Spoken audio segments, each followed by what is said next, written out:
Morning +1 ഇംഗ്ലീഷിലെ unit 4 എങ്ങനെ പഠിക്കാം എന്ന് അന്വേഷിച്ചാണ് മക്കളെ നിങ്ങൾ ഇവിടെ എത്തിയത്. അങ്ങനെയാണെങ്കിൽ you are the right place. നമ്മൾ ഈ വീഡിയോയിൽ ഡിസ്കസ് ചെയ്യാൻ വേണ്ടി പോകുന്നത് യൂണിറ്റ് 4ലെ 3 ചാപ്റ്റേഴ്സ് ആണ്. So welcome back to Catalyse Education. I am Jasna, your English faculty. So today we are going to deal the unit 4. So നമ്മൾ ഇനി ഡീൽ ചെയ്യാൻ വേണ്ടി പോകുന്നത് യൂണിറ്റ് 4ലെ 3 ചാപ്റ്റേഴ്സ് ആണ് മക്കളെ നമ്മൾ ഇനി പഠിക്കാൻ വേണ്ടി പോകുന്നത് അല്ലെ. സോ യൂണിറ്റ് 4 ഏതാണ്? ബ്രേവിംഗ് ദ ഹസാർഡ്സ് എന്ന് പറഞ്ഞിട്ടുള്ളതാണ് നമ്മുടെ 4ാമത്തെ യൂണിറ്റ്. സോ ആ 4ാമത്തെ യൂണിറ്റ് നമുക്ക് 3 ചാപ്റ്റേഴ്സ് ആണ് പഠിക്കാനുള്ളത്. സോ ഫസ്റ്റ് വൺ എന്ന് പറയുന്നത് ഒരു എസ്സേ ആണ് അല്ലെ. എന്തിനെ പറ്റിയിട്ടുള്ള ഒരു എസ്സേ ആയിരുന്നു? Disasters and disaster management in India എന്നുള്ളതാ അല്ലെ. ഇന്ത്യയിലുള്ള ഡിസാസ്റ്റേഴ്സിനെ പറ്റിയിട്ടും ഡിസാസ്റ്റർ മാനേജ്മെന്റിനെ പറ്റിയിട്ടാണ് നമ്മൾ ആദ്യത്തെ ചാപ്റ്ററിൽ പഠിക്കുന്നത്. ആൻഡ് ആഫ്റ്റർ ദാറ്റ് നമ്മൾ പഠിക്കുന്നത് ദി സെറാങ് ഓഫ് റനകാഞ്ചി എന്ന് പറയുന്ന ഡോക്ടർ A.J. ക്രോണിൻ എഴുതിയിട്ടുള്ള ഒരു ഷോർട്ട് സ്റ്റോറിയാണ് അല്ലെ. അവസാനമായിട്ട് നമ്മൾ പഠിക്കുന്നത് the wreck of the Titanic എന്ന് പറഞ്ഞിട്ടുള്ള ബെഞ്ചമിൻ പെക്കീത്ത് എഴുതിയിട്ടുള്ള ഒരു പോം ആണ് നമ്മൾ പഠിക്കുന്നത് അല്ലെ. സോ ഇത് മൂന്നും എന്തിനെ പറ്റിയിട്ടാണ് ഡീൽ ചെയ്യുന്നത് എന്ന് വെച്ചാൽ ഡിഫറെന്റ് ആയിട്ടുള്ള ഡിസാസ്റ്റേഴ്സിനൊക്കെ പറ്റിയിട്ടാണ് ഇവിടെ പറയുന്നത് എന്നുള്ളത് അല്ലെ. അപ്പം ഒന്ന് ഡിസാസ്റ്ററിനെ പറ്റി അഥവാ നാച്ചുറൽ ഡിസാസ്റ്റേഴ്സും അതേപോലെ തന്നെ മാൻമെയ്ഡ് ഡിസാസ്റ്റേഴ്സിനൊക്കെ പറ്റിയിട്ടും അത് എങ്ങനെയൊക്കെയല്ലേ നമുക്ക് അതിന് ഇമ്പാക്ട് കുറക്കാം, ഇങ്ങനെയുള്ള കുറെ കാര്യങ്ങളാണ് നമ്മൾ ആദ്യത്തെ ചാപ്റ്ററിൽ പഠിക്കുന്നത്. എന്നാൽ 2ാമത്തെ ചാപ്റ്ററിൽ എങ്ങനെയായിരുന്നു ഒരു നാച്ചുറൽ ആയിട്ടുള്ള ഒരു കലാമിറ്റിയെ അവരെങ്ങനെ മാനേജ് ചെയ്തു എന്നുള്ളതിനെ പറ്റിയിട്ടൊക്കെയാണ് നമ്മൾ അവിടെ പഠിക്കുന്നത്. ആൻഡ് 3ാമത്തേതിലോ സീല് വെച്ച് നടന്നിട്ടുള്ള ഒരു ഗ്രേറ്റസ്റ്റ് ആയിട്ടുള്ള ട്രാജഡി ആണ് അല്ലെ. ടൈറ്റാനിക്കിന് ആ ഒരു റെക്ക് കേസ് എന്ന് പറഞ്ഞാൽ അപ്പം അതാണ് അത് എങ്ങനെയൊക്കെ ഇവര് നേരിട്ടു എന്നുള്ളതിനെ പറ്റിയിട്ടാണ് നമ്മൾ 3ാമത്തെ ചാപ്റ്ററിൽ പഠിക്കുന്നത് എന്നുള്ള അല്ലെ. ഓക്കെ. സോ അങ്ങനെയാണെങ്കിൽ നമ്മൾ ആദ്യത്തെ ചാപ്റ്ററിലേക്ക് പോവാണ് മക്കളെ. ചുരുങ്ങിയ സമയത്ത് 3 ചാപ്റ്റേഴ്സ്. ക്ലിയർ? ഓക്കെ. സോ ആദ്യത്തെ ചാപ്റ്റർ നോക്ക്, disasters and disaster management in India എന്ന് പറയുന്ന എസ്സേ അല്ലെ. ഇത് ആരാണ് എഴുതിയിട്ടുള്ളത്? അഞ്ജനാണ് എഴുതിയിട്ടുള്ളത്. അപ്പൊ ഇതിൽ ആദ്യം തന്നെ പറയുന്നത് എന്തിനെ പറ്റിയിട്ടാണ്? ആദ്യം തന്നെ ഈ ഒരു ചാപ്റ്റർ എക്സാമിന് നിങ്ങൾ പഠിക്കുന്ന സമയത്ത് ഫസ്റ്റ് ഓഫ് ഓൾ നിങ്ങൾ മനസ്സിലാക്കേണ്ട കാര്യം ഏതൊക്കെ ടൈപ്പ് ഓഫ് ഡിസാസ്റ്റേഴ്സ് ഉണ്ട്. ശ്രദ്ധിച്ചോ, ഏതൊക്കെ ടൈപ്പ് ഓഫ് ഡിസാസ്റ്റേഴ്സ് ഉണ്ട്? ഫസ്റ്റ് വൺ, കുറച്ച് നാച്ചുറൽ ആയിട്ടുള്ള ഡിസാസ്റ്റേഴ്സ് ഉണ്ട് എന്ന് മനസ്സിലാക്കുക. അതേപോലെ തന്നെ മാൻമെയ്ഡ് ആയിട്ടുള്ള ഡിസാസ്റ്റേഴ്സ് ഉണ്ട് അല്ലെ. സോ നാച്ചുറൽ ഡിസാസ്റ്റർ എന്ന് പറയുമ്പോൾ എന്താണ്? പ്രകൃതി തന്നെ ഉണ്ടാക്കുന്ന തരത്തിലുള്ള ഡിസാസ്റ്റേഴ്സ് അല്ലെ. നാച്ചുറൽ തന്നെയാണ് അതിന്റെ റീസൺ എന്നുള്ള രീതിയിലാണ്. ഓക്കെ. അപ്പം അതിൽ എന്തൊക്കെ എക്സാമ്പിൾസ് ഉണ്ട് അത് നമ്മൾ പഠിച്ചു വെക്കണം. അഥവാ നാച്ചുറൽ ഡിസാസ്റ്റേഴ്സിന്റെ പേരൊക്കെ എക്സാമിന് ചോദിക്കാറുണ്ട്. സോ നമുക്ക് കൃത്യമായിട്ട് കുറച്ച് പേരുകൾ പറയാനും എഴുതാനും നമുക്ക് പറ്റണം. ഓക്കെ. സോ പ്രകൃതി ദുരന്തങ്ങൾ എന്ന് പറയുമ്പോൾ അല്ലെ ഏതൊക്കെ അതിൽ പെടുന്നുണ്ട്? Tornado, flood, wildfire, earthquake, drought, tsunami, landslide, typhoon, ഇതൊക്കെ എന്തിന്റെ എക്സാമ്പിൾ ആണ്? നാച്ചുറൽ ഡിസാസ്റ്ററിന്റെ എക്സാമ്പിൾ ആണ് എന്നുള്ള കേട്ടോ. ഇതൊക്കെ പ്രകൃതി ദുരന്തങ്ങളാ അല്ലെ. നമുക്കറിയാം വെള്ളപ്പൊക്കം ഉണ്ടാവാറുണ്ട്, സുനാമി ഉണ്ടാവാറുണ്ട്, അതേപോലെ തന്നെയാണ് വൈൽഡ് ഫയർ, കാട്ടുതീ കാര്യങ്ങള്, ദെൻ ടോർണാഡോ ആയിട്ടും ഡ്രോട്ട് എന്ന് പറഞ്ഞാൽ എന്താണ്? വരൾച്ച അല്ലെ. അപ്പൊ ഇങ്ങനെയുള്ള കുറെ കാര്യങ്ങൾ ഇതൊക്കെ എന്താണ്? ഇതൊക്കെ പ്രകൃതി ദുരന്തങ്ങളാണ് എന്നുള്ള. എന്നാൽ മാൻമെയ്ഡ് ആയിട്ടുള്ള ഡിസാസ്റ്റേഴ്സ് ഉണ്ട്. ഈ മാൻമെയ്ഡ് ഡിസാസ്റ്റേഴ്സ് എന്ന് പറയുമ്പോൾ എന്താ? അത് ഡിസാസ്റ്റർ ആണ്, പക്ഷെ അതിന് ആരുടെ കാരണം മൂലം ഉണ്ടാകുന്നതാണ്? മനുഷ്യന്മാരുടെ ഇൻവോൾവ്മെന്റ് കാരണം, മനുഷ്യന്മാരുടെ ആക്ടിവിറ്റീസ് റീസൺ ആയിട്ട് അല്ലെ അതിനൊക്കെ റിസൾട്ട് ആയിട്ട് ഉണ്ടാവുന്നതാണ് മാൻമെയ്ഡ് ഡിസാസ്റ്റർ എന്ന് പറഞ്ഞാൽ. ഓക്കെ. അപ്പം ഇതില് ഇപ്പോ മനുഷ്യന്മാരുടെ പല കണ്ടുപിടുത്തങ്ങളൊക്കെ എന്ത് ചെയ്യാറുണ്ട്? ചിലപ്പോ ഡിസാസ്റ്റേഴ്സിന് ഒരു റീസൺ ആയിട്ട് മാറാറുണ്ട്. സോ അതിന് എക്സാമ്പിൾ കുറച്ച് മാൻമെയ്ഡ് ആയിട്ടുള്ള ഡിസാസ്റ്റർ എന്ത് ചെയ്യണം? നമ്മൾ അറിഞ്ഞിരിക്കണം. ഏതൊക്കെയാണ് എക്സാമ്പിൾസ് നോക്കാം. കെമിക്കൽ സ്പിൽസ് അല്ലെ. അത് നാച്ചുറൽ ആയിട്ട് ഉണ്ടാകുന്ന കാര്യമാണോ? അല്ല, അത് മനുഷ്യന്മാരുടെ ആക്ടിവിറ്റീസ് കാരണം ഉണ്ടാകുന്നതാണ് ഈ കെമിക്കൽ സ്പിൽസ് എന്ന് പറഞ്ഞാൽ. Next explosions. ആൻഡ് അതേപോലെ തന്നെയാണ് ബയോളജിക്കൽ ആയിട്ടുള്ള അറ്റാക്സ് അല്ലെ. നെക്സ്റ്റ് ന്യൂക്ലിയർ ബ്ലാസ്റ്റുകൾ, അതേപോലെ തന്നെയാണ് train accident, then plain crash. ഇതൊക്കെ നമ്മൾ റീസെന്റ് ആയിട്ടൊക്കെ ഒരുപാട് കണ്ടിട്ടുണ്ട് അല്ലെ. ട്രെയിൻ ആക്സിഡന്റ് എന്ന് പറയുമ്പോൾ നമുക്കറിയാം ഒഡീഷയിലൊക്കെ നടന്നിട്ടുള്ള ട്രെയിൻ ആക്സിഡന്റിൽ ആയിരക്കണക്കിന് ആൾക്കാരാണ് മരിച്ചുപോയത് അല്ലെ. അപ്പം അതൊക്കെ എന്തിന് എക്സാമ്പിൾ ആണ്? മാൻമെയ്ഡ് ആയിട്ടുള്ള ഡിസാസ്റ്റർ ആണ്. അതേപോലെ തന്നെ പ്ലെയിൻ ക്രാഷ്, നമ്മൾ ഇപ്പൊ റീസെന്റ് ആയിട്ട് എയർ ഇന്ത്യ ഒക്കെ അപകടത്തിൽ പെട്ടിട്ടുണ്ടായിരുന്നു അല്ലെ. അപ്പൊ അതൊക്കെ എന്താണ്? അതൊക്കെ മാൻമെയ്ഡ് ആയിട്ടുള്ള ഡിസാസ്റ്റർ ആണ്. ഒരുപാട് ആൾക്കാർ അവിടെ എന്ത് ചെയ്തിട്ടുണ്ട്? മരിച്ചു പോയിട്ടുണ്ട്, ഒരുപാട് ഡിസ്ട്രക്ഷൻസ് സംഭവിച്ചിട്ടുണ്ട്. ആൻഡ് പ്ലെയിൻ ക്രാഷ് തന്നെ നമുക്ക് കാലിക്കറ്റിൽ ഉണ്ടായിരുന്നു അല്ലെ, ഒരു പ്ലെയിൻ ക്രാഷ് ഉണ്ടായിട്ടുണ്ടായിരുന്നു. അതിന് മുന്നേ മംഗലാപുരം പ്ലെയിൻ ക്രാഷ് ഒക്കെ ഉണ്ടായിട്ടുണ്ട്. അപ്പൊ ഇതൊക്കെ എന്ത് ചെയ്യുക? അതൊക്കെ അറിഞ്ഞു വെക്കണം കേട്ടോ. നമ്മൾ എവിടേക്ക് ഏതൊക്കെ ടൈപ്പ് ഓഫ് ഡിസാസ്റ്റേഴ്സ് നമ്മൾ ഫേസ് ചെയ്തിട്ടുണ്ട്. അതേപോലെ തന്നെ നാച്ചുറൽ ആയിട്ടുള്ള ഒരു ഡിസാസ്റ്റർ ആണ് നമ്മൾ ഫേസ് ചെയ്തിട്ടുള്ളത് 2018 നമ്മുടെ ഫ്ലഡ് എന്ന് പറഞ്ഞാൽ കേരളം മൊത്തം ഫേസ് ചെയ്തിട്ടുള്ള അതിഭീകരമായിട്ടുള്ള ഫ്ലഡ്. അതേപോലെ തന്നെയാണ് നമുക്ക് കഴിഞ്ഞ വർഷം നമ്മൾ ഫേസ് ചെയ്തിട്ടുണ്ടായിരുന്ന വയനാട് നടന്നിട്ടുള്ള ലാൻഡ് സ്ലൈഡ്. ഓക്കെ. അപ്പൊ ഇതൊക്കെ എന്താണ്? ഇതൊക്കെ പ്രകൃതി ദുരന്തങ്ങളാണ് എന്നുള്ള കാര്യം എന്ത് ചെയ്യുക? ആദ്യം തന്നെ ഒന്ന് കണക്ട് ചെയ്ത് വെക്കുക. ഓക്കെ. അത് കണക്ട് ചെയ്ത് പഠിച്ചാൽ ഈ ചാപ്റ്റർ നിങ്ങൾക്ക് സിമ്പിൾ ആവും എന്നുള്ള. ഇനി എസ്സേല് നിങ്ങൾ ടെക്സ്റ്റ് ബുക്ക് വായിക്കുന്ന സമയത്ത് അതിൽ ഒരുപാട് പോയിന്റ്സ് നിങ്ങൾക്ക് കാണാൻ വേണ്ടി പറ്റും അല്ലെ. അപ്പൊ അത് മൊത്തം വായിച്ചിട്ട് ചിലപ്പോൾ കിളി പോയിട്ടുണ്ടാവും. ഇതിൽ എവിടേക്ക് എന്തൊക്കെ പഠിക്കണം, ഇതിൽ ഏതാണ് ഇമ്പോർട്ടന്റ് ആയിട്ടുള്ള ഏരിയ എന്നുള്ള ഒരു കൺസേൺ നിങ്ങൾക്ക് ഉണ്ടാവും അല്ലെ. സോ അങ്ങനെയാണെങ്കിൽ ശ്രദ്ധിച്ചു കേട്ടോ. ഈ ചാപ്റ്ററിലെ ഏറ്റവും ക്രീം ആയിട്ടുള്ള കാര്യങ്ങളാണ് നമ്മൾ ഇനി പറയാൻ വേണ്ടി പോകുന്നത്. നിർബന്ധമായിട്ടും നിങ്ങൾ അറിഞ്ഞിരിക്കേണ്ട കാര്യങ്ങൾ. Okay, yes. സോ ആദ്യത്തെ പോയിന്റ് എന്താ നോക്ക്.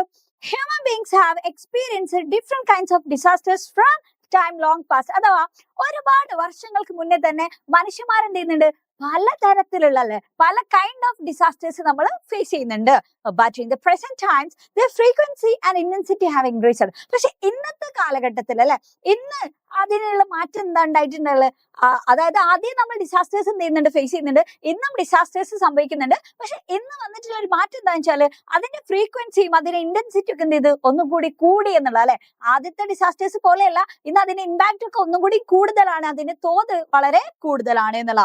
Yes, even with the progress of technology we are unable to avoid disasters. അഥവാ ഇന്ന് നമുക്ക് ടെക്നോളജിക്ക് അവൈലബിൾ ആണ്, ടെക്നോളജിയിൽ ഒരുപാട് പ്രോഗ്രസ് സംഭവിച്ചിട്ടുണ്ട്. പക്ഷേ എങ്കിൽ പോലും നമുക്ക് എന്ത് ചെയ്യാൻ പറ്റില്ല, ഈ ഡിസാസ്റ്റേഴ്സ് കംപ്ലീറ്റ് ആയിട്ട് ഇല്ലാതാക്കാനൊന്നും നമുക്ക് പറ്റുന്നില്ല എന്നുള്ള അല്ലെ.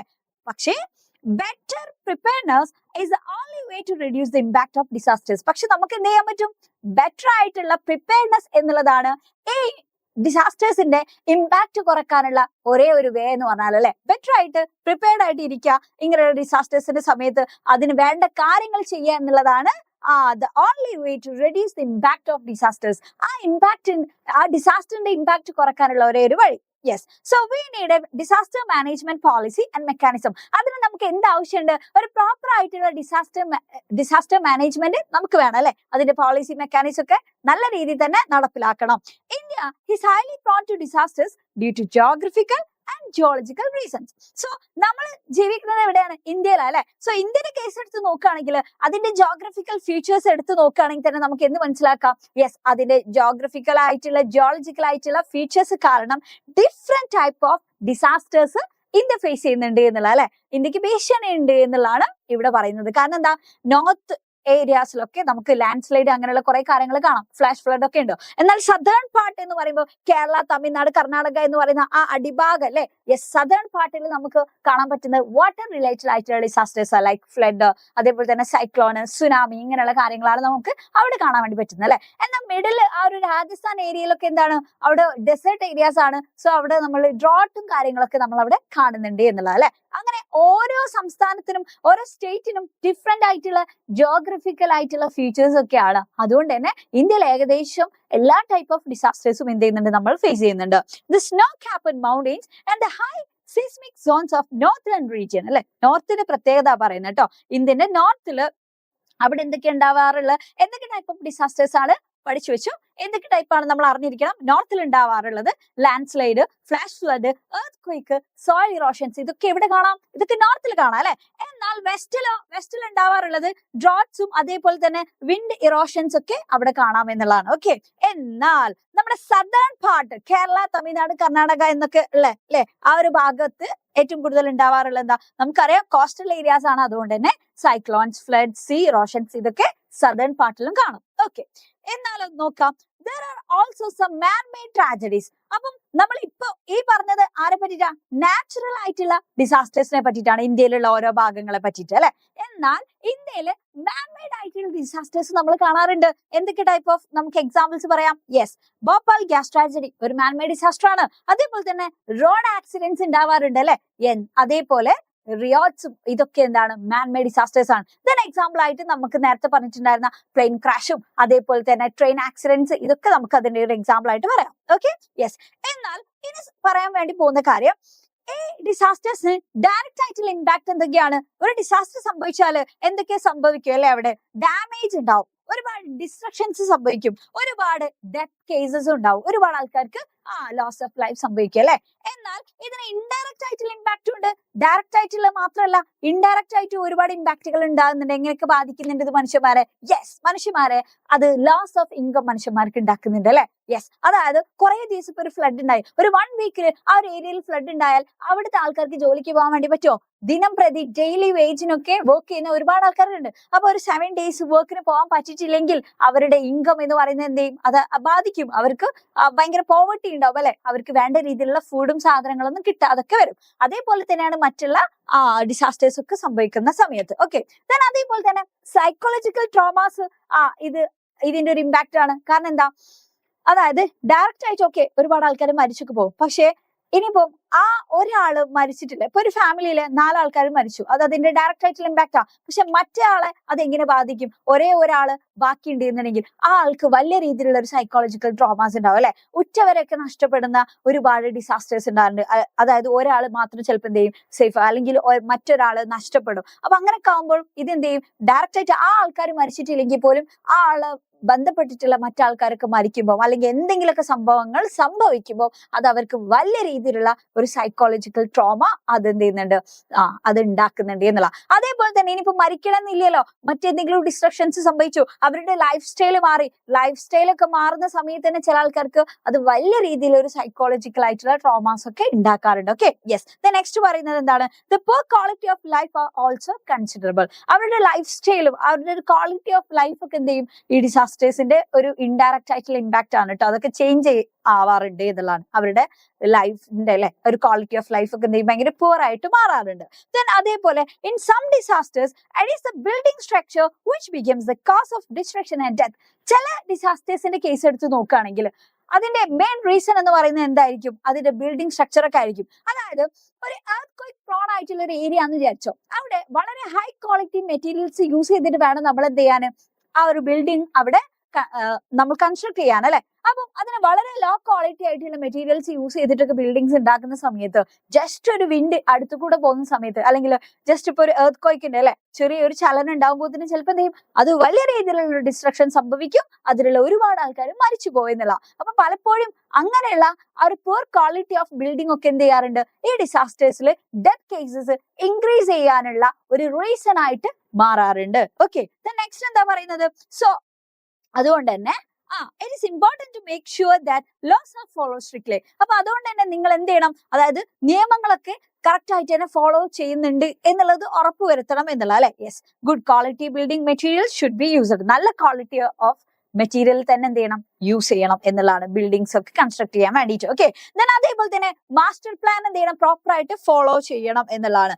ആൻഡ് അതേപോലെ നിലവില് അവിടെ എക്സിസ്റ്റിംഗ് ആയിട്ടുള്ള അവിടുത്തെ ബിൽഡിങ്സിന്റെ ക്വാളിറ്റി ചെക്ക് ചെയ്യാനും എന്ത് വേണം, ഒരു റെഗുലർ മെക്കാനിസം കൊണ്ടുവരണം എന്നുള്ളതാണ്.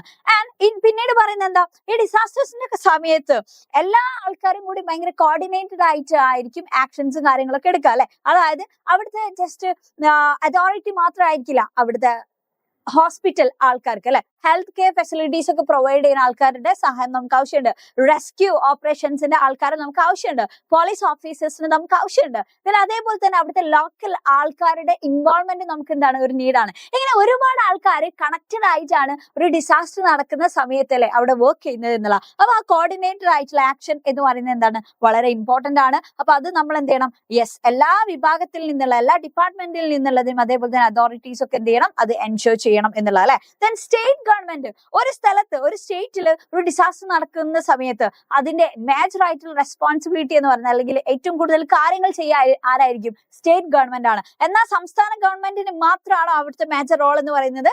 സെൻട്രൽ ഗവൺമെന്റ് എന്ത് ചെയ്യണം, അവർക്ക് എല്ലാവിധ സപ്പോർട്ടുകളും കൊടുക്കണം. വേണ്ട ഫോഴ്സുകളെ ആര് വിട്ടുകൊടുക്കണം, സെൻട്രൽ ഗവൺമെന്റ് വിട്ടുകൊടുക്കണം അല്ലെ. യെസ്, അതായത് ഇപ്പോ കേരള ഗവൺമെന്റിന്റെ കീഴിൽ എല്ലാ ആർമി അല്ലെ, ആർമി അതേപോലെ തന്നെ എയർഫോഴ്സ് നേവി ഇങ്ങനെയുള്ള കാര്യങ്ങളൊന്നും ഉണ്ടാവില്ല. അപ്പം അങ്ങനെയുള്ള അസിസ്റ്റൻസ് ഒക്കെ പ്രൊവൈഡ് ചെയ്യണം സെൻട്രൽ ഗവൺമെന്റ് പെട്ടെന്ന് തന്നെ അല്ലെ. എന്തൊക്കെയാണ് റെസ്ക്യൂ ഓപ്പറേഷൻസിന് ആവശ്യമായിട്ടുള്ളത് അതൊക്കെ പെട്ടെന്ന് തന്നെ എന്ത് ചെയ്യുക, പ്രൊവൈഡ് ചെയ്യുക. അതേപോലെ തന്നെ വേണ്ട ഫണ്ട് എന്ത് ചെയ്യണം, അവര് പ്രൊവൈഡ് ചെയ്യണം എന്നുള്ളതാണ്. ഓക്കെ, ദെൻ അതേപോലെ തന്നെ നിങ്ങൾ മനസ്സിലാക്കേണ്ടത് ഈ ഡിസാസ്റ്റേഴ്സ് നടക്കുന്ന സമയത്ത് റെഗുലർ ആയിട്ട് എന്ത് കാര്യങ്ങളാണ്, എന്തായിരുന്നു അതിന്റെ പ്രൊസീജിയേഴ്സ്, അത് തന്നെ ആയിരിക്കില്ല ചിലപ്പോൾ ആ സമയത്ത്. പെട്ടെന്ന് തന്നെ ചിലപ്പോൾ എന്ത് ചെയ്യണം, കളക്ടറിന് ഒരു ആക്ഷൻ എടുക്കേണ്ടി വരും, അല്ലെങ്കിൽ സ്റ്റേറ്റിന് നേരെ അല്ലെ ഇടപെട്ടിട്ട് എന്തെങ്കിലും ഒരു കാര്യങ്ങൾ എടുക്കേണ്ടി വരും. അപ്പൊ ആ രീതിയിലൊക്കെ ആയിരിക്കും പല സമയത്തും ഉണ്ടാകുന്ന ആക്ഷൻസ് എന്നുള്ളത് അല്ലെ. റെഗുലർ ആയിട്ടുള്ള പ്രൊസീജിയേഴ്സിന് അതിൽ നിന്നും മാറിയിട്ട് ഒരു നോൺ റൂട്ടീൻ ആയിട്ടുള്ള റെസ്പോൺസും കാര്യങ്ങളൊക്കെ ചിലപ്പോൾ നെസസറി ആയിരിക്കും അങ്ങനെയുള്ള സമയങ്ങളിൽ. ആൻഡ് ഇതിലൂടെ നമ്മൾ മനസ്സിലാക്കേണ്ട കാര്യം, പ്രോപ്പർ ആയിട്ടുള്ള ഒരു ഡിസാസ്റ്റർ മാനേജ്മെന്റ് ഉണ്ട് എന്നുണ്ടെങ്കിൽ നമുക്ക് എന്ത് ചെയ്യാൻ പറ്റും, അതായത് ഈ ഡിസാസ്റ്റേഴ്സിനെ നമുക്ക് പ്രിവെന്റ് ചെയ്യാനൊന്നും പറ്റില്ലെങ്കിൽ പോലും നമുക്ക് എന്ത് ചെയ്യാൻ പറ്റും, we can reduce the impact of disasters എന്നുള്ള. ആ ഡിസാസ്റ്റേഴ്സിന്റെ ഇമ്പാക്ട് നമുക്ക് കുറക്കാൻ വേണ്ടി പറ്റും.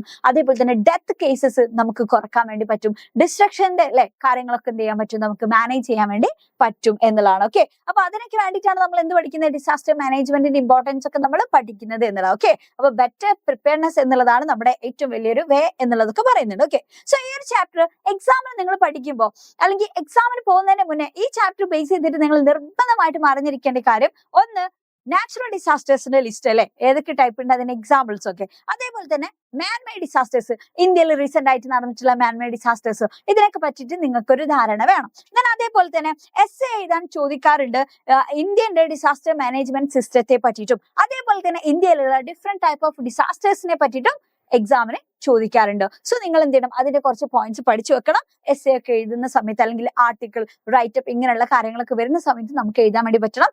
8 മാർക്സിനാണ് ഡിസാസ്റ്റർ മാനേജ്മെന്റ് റിലേറ്റഡ് ആയിട്ടുള്ള ചോദ്യങ്ങൾ വരാറുള്ളത്. ഓക്കെ, വളരെ ഇമ്പോർട്ടന്റ് ആണ്. then അതേപോലെ തന്നെ ഡയറി എഴുതാൻ ചോദിക്കാറുണ്ട്. അഥവാ നമ്മളൊക്കെ കേരളത്തിൽ ജീവിക്കുന്ന ആൾക്കാർ എന്നുള്ള നിലക്ക് ഏതെങ്കിലും ഒക്കെ ഒരു ടൈപ്പ് ഓഫ് ഡിസാസ്റ്റേഴ്സ് ചിലപ്പോൾ നമ്മൾ എന്ത് ചെയ്തിട്ടുണ്ടാവും, ഫേസ് ചെയ്തിട്ടുണ്ടാവും അല്ലെ. അങ്ങനെയാണെങ്കിൽ ആ ദിവസം നമ്മളുടെ ആ ഒരു എക്സ്പീരിയൻസ് നമ്മളിപ്പോ ഡയറിയിൽ എഴുതാന്ന് വിചാരിച്ചോ, എന്തായിരിക്കും നിങ്ങൾ എഴുതാ? ഈ രീതിയിലുള്ള ചോദ്യങ്ങളും എക്സാമിന് ചോദിക്കാറുണ്ട്. ഓക്കെ, അപ്പൊ നിങ്ങൾ എന്ത് ചെയ്യണം, ആ രീതിയിലൊക്കെ നിങ്ങളൊന്ന് എഴുതി നോക്കാം. അത്രയൊക്കെ പഠിച്ചാൽ തന്നെ നിങ്ങൾക്ക് ആ ചാപ്റ്ററിലെ ഇമ്പോർട്ടന്റ് ആയിട്ടുള്ള കാര്യങ്ങൾ നിങ്ങൾ പഠിച്ചു കഴിഞ്ഞു എന്നുള്ള. സോ നമ്മുടെ രണ്ടാമത്തെ ചാപ്റ്റർ ആണ് ദ സറാങ് ഓഫ് രണകാഞ്ചി എന്നുള്ള അല്ലെ. യെസ്, ഒരു ഷോർട്ട് സ്റ്റോറിയാണ്. സോ ഇതില് ഇവിടെ നിങ്ങൾക്ക് പിക്ചർ കാണാൻ വേണ്ടി പറ്റുന്നുണ്ട്. യെസ്, ഇവിടെ ആരൊക്കെയുണ്ട്, ഇവിടെ നമ്മുടെ സറാങ് ഉണ്ട് അല്ലെ. യെസ്, അതേപോലെ ഹസനെ നിങ്ങൾക്ക് കാണാൻ വേണ്ടി പറ്റുന്നുണ്ട്. then അതേപോലെ തന്നെ ഇതില് ഡോക്ടർ എ ജെ ക്രോണിനെയും ആളുകളൊക്കെ നിങ്ങൾക്ക് കാണാൻ വേണ്ടി പറ്റുന്നുണ്ട്. ഇവിടെ പേഷ്യൻസിനൊക്കെ കാണുന്നുണ്ട് അല്ലെ. ഓക്കെ, സോ ഈ ചാപ്റ്ററിൽ എന്തിനെ പറ്റിയിട്ടാ പറഞ്ഞിട്ടുണ്ടായിരുന്നത്? യെസ്, അതൊരു വോയേജ് ആയിരുന്നു അല്ലെ, ഫ്രം വേർ ടു വേർ എന്നുള്ളതാണ്. അഥവാ കടലിലൂടെ ഉള്ള ഒരു യാത്രയാണ്. then ലിവർപൂളിൽ നിന്ന് കൽക്കട്ടയിലേക്ക് ഡ്യൂറിങ് സമയത്താണ്, യെസ്, ബ്രിട്ടീഷ് റൂൾ അല്ലെ, ഇന്ത്യയിൽ ബ്രിട്ടീഷ് റൂൾ നടക്കുന്ന സമയത്താണ് ആ ഒരു വോയേജ് നടത്തുന്നത്. ഓക്കെ, സോ ഈ സ്റ്റോറിയിലൂടെ ഇവർ പറയുന്ന കാര്യം എന്താ, നമ്മുടെ ഹീറോ ഓഫ് ദ സ്റ്റോറി അഥവാ ഈ സ്റ്റോറിയിൽ നമ്മുടെ ഹീറോ ആയിട്ടുള്ള ഹസനും അതേപോലെ തന്നെയാണ് യെസ് നമ്മുടെ ഈ ഒരു ക്യാപ്റ്റനെ പറ്റിയിട്ടൊക്കെ അവിടെ പറയുന്നുണ്ട് അല്ലെ, ഡോക്ടറിനൊക്കെ പറ്റിയിട്ട് പറയുന്നുണ്ട്. ഓക്കെ, നറേറ്ററിനൊക്കെ പറ്റിയിട്ട് നമ്മളവിടെ പറയുന്നുണ്ട്. അപ്പം നമ്മുടെ ഓഥറും അതേപോലെ തന്നെ ഹീറോയും എങ്ങനെയാണ് ഈ ഒരു പൊട്ടൻഷ്യൽ കലാമിറ്റിയെ വളരെ ബ്രേവ് ആയിട്ട്, വളരെ സൈലന്റ് ആയിട്ട് അവര് മാനേജ് ചെയ്തു എന്നുള്ളതിനെ പറ്റിയിട്ടാ പറഞ്ഞത്. ഓക്കെ, അപ്പം ആ ഒരു വോയേജിൽ എന്ത് സംഭവിച്ചിട്ടുണ്ട്, വലിയൊരു പൊട്ടൻഷ്യൽ കലാമിറ്റി അവർ ഫേസ് ചെയ്തിട്ടുണ്ട്. എന്നാൽ അവരെന്ത് ചെയ്തു, വളരെ ബ്രേവ് ആയിട്ട്, വളരെ കാമായിട്ട് ആ ഒരു പൊട്ടൻഷ്യൽ കലാമിറ്റി അവർ മാനേജ് ചെയ്തു എന്നുള്ളതിനെ പറ്റിയിട്ടാണ് ഇവിടെ നമ്മൾ പറഞ്ഞിട്ടുണ്ടായിരുന്നത് അല്ലെ. യെസ്, അപ്പൊ സ്റ്റോറിയിലെ ഇമ്പോർട്ടന്റ് ആയിട്ടുള്ള കാര്യങ്ങൾ മനസ്സിലാക്കി വെച്ചു. ഇതിൽ മാച്ച്ഡ് ആയിട്ടുള്ള ക്യാരക്ടർ എന്ന് പറഞ്ഞിട്ടുള്ള ആരായിരുന്നു, നമ്മുടെ ഹസൻ അല്ലെ, ഹസനാണ്. സോ ഹസന്റെ അപ്പിയറൻസ് എങ്ങനെയാണ്? യെസ്, ഭയങ്കര അല്ലെ ഷോർട്ട് ആയിട്ടുള്ള ആളാണ്, ഷോർട്ട് ലെഗ്സ് ഒക്കെ ആണ്. ആൻഡ് അതേപോലെ തന്നെ ഡിസ്പ്രൊപ്പോർഷനേറ്റ് ആയിട്ടുള്ള ഹെഡ് ആണ് എന്നൊക്കെ പറയുന്നുണ്ട് അല്ലെ. യെസ്, കുറച്ച് ഫാറ്റ് ആണ് ആള്, കുറച്ച് ഷോർട്ട് ആണ്. അതേപോലെ തന്നെ ഹെഡിനെ പറ്റിയിട്ടൊക്കെ ഡിസ്പ്രൊപ്പോർഷനേറ്റ് ഹെഡ് എന്നുള്ളതൊക്കെ കൊടുത്തിട്ടുണ്ട്. അതേപോലെ തന്നെ ലുക്ക് അഗ്ലി എന്നുള്ളതൊക്കെ നമുക്ക് ടെക്സ്റ്റിൽ കാണാം. പക്ഷെ നമ്മൾ എന്ത് ചെയ്യണ്ട, അങ്ങനെ അഗ്ലി എന്നുള്ള രീതിയിൽ നമ്മൾ പറയണം എന്നില്ല കേട്ടോ. ഓക്കെ, നമ്മളങ്ങനെ ആരും ബോഡി ഷേപ്പ് ഒന്നും പറയണ്ട. Okay, yes. സോ ഹസൻ കഴിഞ്ഞിട്ടുള്ള നമ്മുടെ അടുത്ത ക്യാരക്ടറാണ് ആര്, മിസ് ജോബ് സ്മിത്ത് എന്ന് പറയുന്നത് അല്ലെ. അവരെന്താ ചെയ്തിട്ടുണ്ടായിരുന്നത്? Yes, ridiculed him calling comic creature എന്നൊക്കെ പറഞ്ഞിട്ട് നമ്മുടെ ഹസനെ ആള് അവിടെ എന്ത് ചെയ്യുന്നുണ്ട്, പരിഹസിക്കുന്നുണ്ട് എന്നുള്ള, റിഡിക്യൂൾ ചെയ്യുന്നുണ്ട്. എന്നിട്ട് എന്ത് സംഭവിച്ചു ആ യാത്രയില്, അതിലുണ്ടായിട്ടുണ്ടായിരുന്ന കുറച്ച് ക്രൂ മെമ്പേഴ്സിന് സ്മോൾ പോക്സ് ഇൻഫെക്റ്റഡ് ആയി എന്നുള്ളതാണ്, സ്മോൾ പോക്സ് ബാധിച്ചിട്ടുണ്ടായിരുന്നു. അപ്പൊ ആ സമയത്ത് ഡോക്ടർ എ ജെ ക്രോണിൻ ആയിരുന്നു അതിന്റെ ഡ്യൂട്ടി, കപ്പലിലുള്ള ആ ഡ്യൂട്ടി അദ്ദേഹത്തിനായിരുന്നു. Doctor of the ship to control the spreading of disease, അഥവാ ആ ഡിസീസ് സ്പ്രെഡ് ആവാതെ അത് കൺട്രോൾ ചെയ്യണം. അതിന്റെ ഡ്യൂട്ടി ആർക്കാ? ഡോക്ടർ എ ജെ ക്രോണിൻ ആയിരുന്നു എന്നുള്ള അല്ലെ. യെസ്, അപ്പൊ ആ സമയത്ത് ഹസൻ എന്ത് ചെയ്തു, Hasan voluntarily agree to take care of the പേഷ്യൻസിനെ ടേക്ക് കെയർ ചെയ്യാൻ വേണ്ടിയിട്ട് അദ്ദേഹം എന്ത് ചെയ്യാണ്, സ്വയം സന്നദ്ധമായിട്ട് മുന്നോട്ട് വന്നു. എന്നിട്ട് അദ്ദേഹം ചെയ്തെന്താ, he sponsored the patients with permanganate solution അല്ലെ. അതൊക്കെ യൂസ് ചെയ്തിട്ട് permanganate solution ഒക്കെ യൂസ് ചെയ്തിട്ട് അവരുടെ സ്മോൾ പോക്സ് എന്ന് പറഞ്ഞാൽ ഇവിടെ മൊത്തം നമുക്ക് ഈ വ്രണങ്ങളൊക്കെ കാണാം അല്ലെ. അപ്പൊ അതിന്മേലൊക്കെ എന്ത് ചെയ്തു, ജസ്റ്റ് സ്പോഞ്ച് ഒക്കെ യൂസ് ചെയ്തിട്ട് ആ ഒരു മെഡിസിൻ ഒക്കെ പരട്ടാണ്. അതേപോലെ തന്നെ he gave medicine time, സമയത്തിന് അവർക്ക് മെഡിസിൻസും കാര്യങ്ങളൊക്കെ കൊടുത്തു. he supported the doctor in many ways, പല രീതിയിലും അദ്ദേഹം എന്ത് ചെയ്തിട്ടുണ്ട്, ഡോക്ടറെ സപ്പോർട്ട് ചെയ്തിട്ടുണ്ട് അല്ലെ. സോ ഇവിടെ ഈ സ്റ്റോറിയിൽ നമ്മൾ പറയുന്ന ഹസൻ എന്ന് പറയുന്നത് എങ്ങനെയുള്ള ഒരാളാണടാ, he is a symbol of love, care, then അതേപോലെ affection, sincerity, devotion, dedication, responsibility അല്ലെ.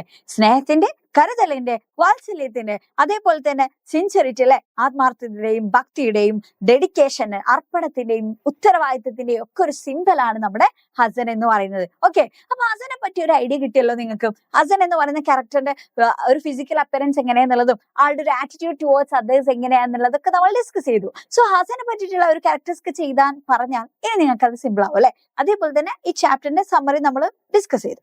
എന്നാൽ അതിലെ മേജർ ആയിട്ട് നമ്മൾ അറിഞ്ഞിരിക്കേണ്ട മറ്റൊരു ക്യാരക്ടറാണ് നമ്മുടെ ഡോക്ടർ എ.ജെ. ക്രോണിൻ എന്ന് പറയുന്നത്. യെസ്, നമ്മുടെ നറേറ്റർ അല്ലെ. യെസ്, അദ്ദേഹത്തെ പറ്റിയിട്ടുള്ള കുറച്ച് പോയിന്റ്സ് നമ്മൾ എന്ത് ചെയ്യണം, പഠിച്ചു വെക്കണം. യെസ്, അദ്ദേഹം എന്ത് ചെയ്തിട്ടുണ്ടായിരുന്നു? അദ്ദേഹത്തിന്റെ ഡ്യൂട്ടി വളരെ സിൻസിയർ ആയിട്ട്, എഫിഷ്യന്റ് ആയിട്ട് അദ്ദേഹം ചെയ്തിട്ടുണ്ടായിരുന്നു. He was young and inexperienced in his profession. അദ്ദേഹത്തിന് വലിയ എക്സ്പീരിയൻസും കാര്യങ്ങളൊന്നും ഇല്ല, വളരെ യങ് ആയിരുന്നു അല്ലെ. അതേപോലെ തന്നെ ആ സ്മോൾ പോക്സ് റിപ്പോർട്ട് ചെയ്തിരിക്കുന്ന സമയത്ത് അദ്ദേഹത്തിന് ഇമോഷൻസ് കൺട്രോൾ ചെയ്യാൻ പറ്റിയിട്ടുണ്ടായിരുന്നില്ല. അദ്ദേഹം അത്ര എക്സ്പീരിയൻസ് ഇല്ലാത്തൊരു ഡോക്ടർ ആയിരുന്നു അല്ലെ. പക്ഷെ ആ സമയത്ത് ഹസൻ എന്ത് ചെയ്ത് മുന്നോട്ട് വന്നിട്ടുണ്ടായിരുന്നു, നമ്മുടെ ഡോക്ടറെ അസിസ്റ്റ് ചെയ്യാൻ വേണ്ടിയിട്ട്. Yes, he treated the patients with the help of Hasan and he discussed everything with captain Hample. Captain ഹാമ്പിളുമായിട്ട് അദ്ദേഹം എല്ലാ കാര്യങ്ങളും ഡിസ്കസ് ചെയ്യുമായിരുന്നു. And he was surprised at the noble qualities of Hasan. ഹസന്റെ നോബൽ ക്വാളിറ്റീസ് കണ്ടിട്ട് അദ്ദേഹം ശരിക്കും സർപ്രൈസ്ഡ് ആയിട്ടുണ്ട്. And he could manage the disaster with the available resources. ഇവർ ഷിപ്പിലാണ് അല്ലെ, അതുകൊണ്ട് തന്നെ ഒരു ഹോസ്പിറ്റലിലുള്ള എല്ലാ ഫെസിലിറ്റീസും ഇവർക്ക് അവിടെ അവൈലബിൾ ആയിരിക്കില്ല. പക്ഷെ അവിടെ അവൈലബിൾ ആയിട്ടുള്ള റിസോഴ്സുകൾ യൂസ് ചെയ്തിട്ട് ആ ഒരു പൊട്ടൻഷ്യൽ കലാമിറ്റി അദ്ദേഹത്തിന് മാനേജ് ചെയ്യാൻ വേണ്ടി പറ്റി അല്ലെ. Yes, he didn't entertain Miss Job Smith who laughed at Hasan. അപ്പൊ ഇവിടെ പറയുന്ന കാര്യം എന്താ വെച്ചാല്, മിസ് ജോബ് സ്മിത്ത് നമ്മുടെ ഹസനെ നോക്കിയിട്ട് കളിയാക്കിയിട്ടുണ്ടായിരുന്നു എന്ന് പറഞ്ഞിട്ടുണ്ട് അല്ലെ. ഞാൻ അവസാന ഭാഗത്തിലും എന്ത് ചെയ്യുന്നുണ്ട്, മിസ് ജോബ് സ്മിത്ത് കളിയാക്കുന്നുണ്ടോ, ഇദ്ദേഹത്തെ ഏത് കേജിൽ കൊണ്ടുപോയിട്ടാണ് നിങ്ങൾ ഹൈഡ് ചെയ്തത് എന്നൊക്കെ ചോദിച്ചിട്ട്. അപ്പൊ ആ സമയത്തൊക്കെ നല്ലൊരു മറുപടി ആര് കൊടുത്തിട്ടുണ്ട്, നമ്മുടെ ഡോക്ടർ എ.ജെ. ക്രോണിൻ കൊടുത്തിട്ടുണ്ട്. ബിക്കോസ് അദ്ദേഹത്തിന് എന്തറിയാം, ഹസന്റെ നോബൽ ക്വാളിറ്റീസ് എന്തൊക്കെയാണെന്നുള്ളത് അദ്ദേഹത്തിന് അറിയാം അല്ലെ. അപ്പം ഇവിടെ പറയുന്നത് എന്താ വെച്ചാല്, മിസ് ജോബ് സ്മിത്ത് അവര് ഈ കളിയാക്കലുണ്ടല്ലോ ഹസനെ, ആ കളിയാക്കലൊന്നും ആര് പ്രോത്സാഹിപ്പിച്ചിട്ടുണ്ടായിരുന്നില്ല.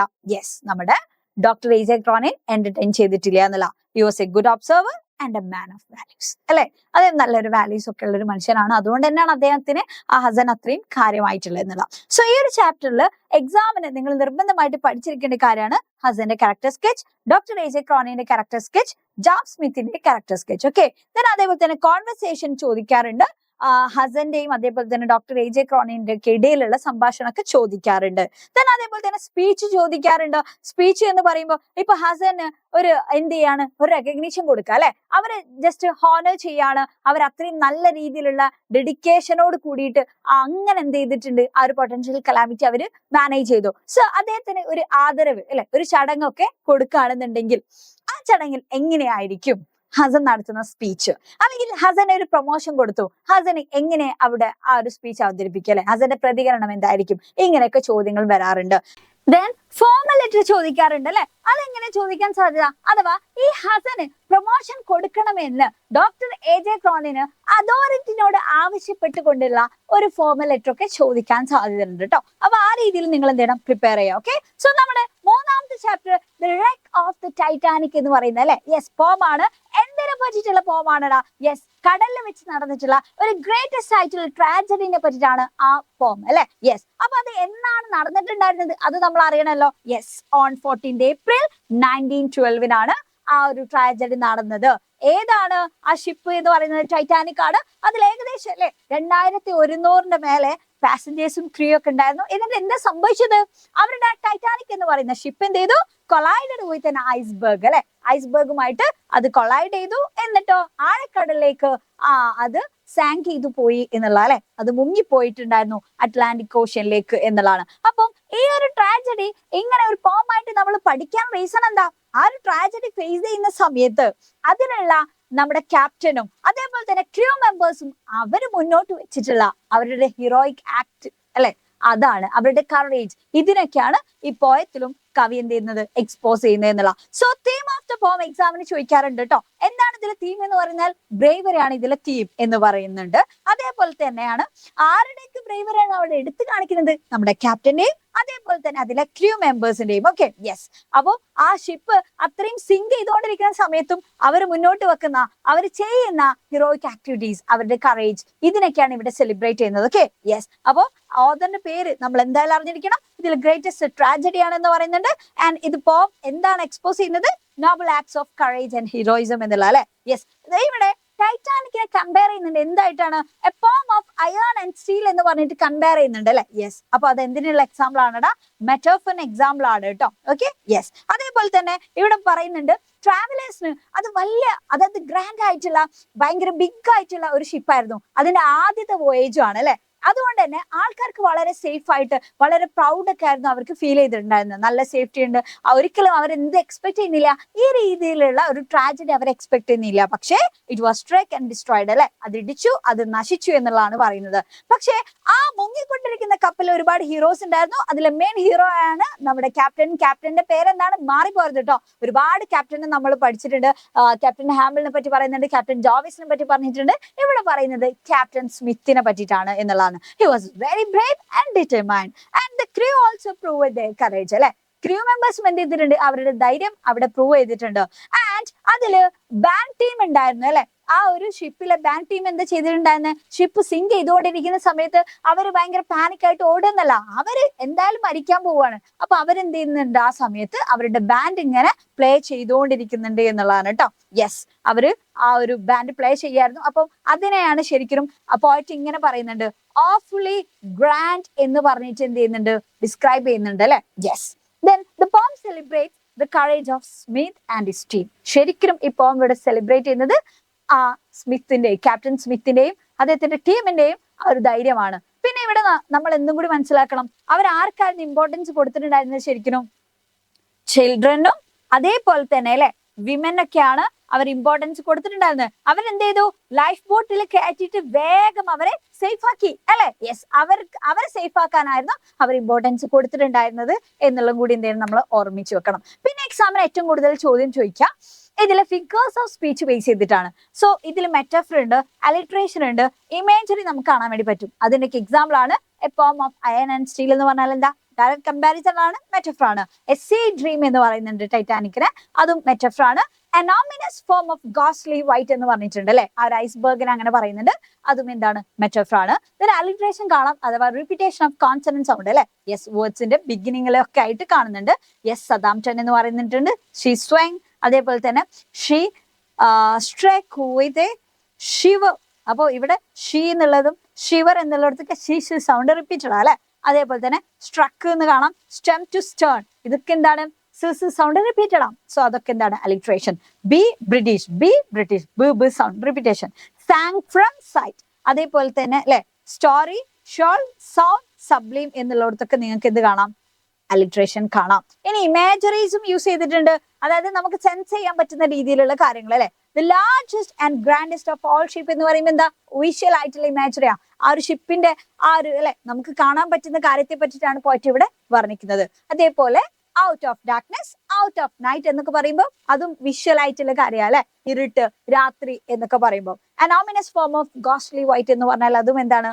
വിഷ്വൽ ആയിട്ടുള്ള ഇമേജറി ആണ്. സോ ഇതൊക്കെ ഇതിലെ പാർട്ടിംഗ് ഡിവൈസസ് ആണ്. അപ്പൊ ഇത്രയും കാര്യങ്ങളൊക്കെ പഠിച്ചാൽ തന്നെ നിങ്ങൾക്ക് എന്ത് ചെയ്തു? ടൈറ്റാനിക്കില് എങ്ങനെ ക്വസ്റ്റ്യൻ വന്നാലും നിങ്ങൾക്ക് ഡീൽ ചെയ്യാൻ വേണ്ടി പറ്റും. സോ ഇതിന്റെ അപ്രിസിയേഷൻ നിങ്ങൾ ജസ്റ്റ് ഒന്ന് പഠിക്കണം. ഇതിന്റെ തീം എന്തായിരുന്നു? ബ്രേവറി, ഹീറോയിസം, അങ്ങനെയുള്ള കാര്യങ്ങളൊക്കെയാണ് പറയുന്നത്. പോയിറ്റിക് ഡിവൈസസ് ഏതൊക്കെ ലൈനിൽ ഏതൊക്കെ യൂസ് ചെയ്തിട്ടുണ്ട് എന്നുള്ളത് നിങ്ങൾ പഠിച്ചു വെക്കണം. പിന്നെ ഈ ഒരു ട്രാജഡി നെക്സ്റ്റ് ഡേയിലെ ഒരു ന്യൂസ് റിപ്പോർട്ട് ആയിട്ട് വരുമ്പോൾ എങ്ങനെയുണ്ടാവാം? അപ്പൊ കംപ്ലീറ്റ് റിപ്പോർട്ട് എന്നുള്ള രീതിയിലും അതേപോലെ ന്യൂസ് പേപ്പർ ആർട്ടിക്കിൾ നിങ്ങൾ എന്ത് ചെയ്യണം? മേക്ക് ചെയ്യണം എന്നുള്ള രീതിയിലൊക്കെ ചോദ്യങ്ങൾ പ്രതീക്ഷിക്കാം. സോ നിങ്ങൾ എന്ത് ചെയ്യുക? അതൊന്ന് എഴുതി നോക്കാം. അതേപോലെ തന്നെ നോട്ടീസ് എഴുതാനും ചോദിക്കാറുണ്ട്. ഇപ്പൊ ഈ ഒരു ടൈറ്റാനിക് ട്രാജഡി അല്ലേ, അപ്പൊ അതൊക്കെ നമ്മൾ എന്ത് ചെയ്യുന്നു? ജസ്റ്റ് ഇപ്പൊ ഒരു ഡ്രാമ ഒക്കെ ആയിട്ട് അല്ലെങ്കിൽ ഒരു ഇംഗ്ലീഷ് സ്കിറ്റ് ഒക്കെ ആയിട്ട് നമ്മൾ അവതരിപ്പിക്കുകയാണെങ്കിൽ അത് ബേസ് ചെയ്തിട്ടുള്ള ഒരു നോട്ടീസ് എഴുതാനൊക്കെ എക്സാമിന് ചോദ്യങ്ങൾ മുൻ വർഷങ്ങളിൽ ചോദിച്ചിട്ടുണ്ട്. സോ നന്നായിട്ട് തന്നെ പ്രിപ്പയർ ചെയ്യുക. ഇതുവരെ പഠിച്ചിട്ടുള്ള കാര്യങ്ങളൊക്കെ എന്ത് ചെയ്യുക? നിങ്ങൾ PYQ പ്രാക്ടീസ് ചെയ്തിട്ട് എല്ലാം നിങ്ങൾ വർക്ക്ഔട്ട് ചെയ്ത് നോക്കുക. നന്നായിട്ട് പഠിക്കുക, ഇപ്പോഴേ തുടങ്ങുക. So wish you all the best and thank you for watching. Bye bye.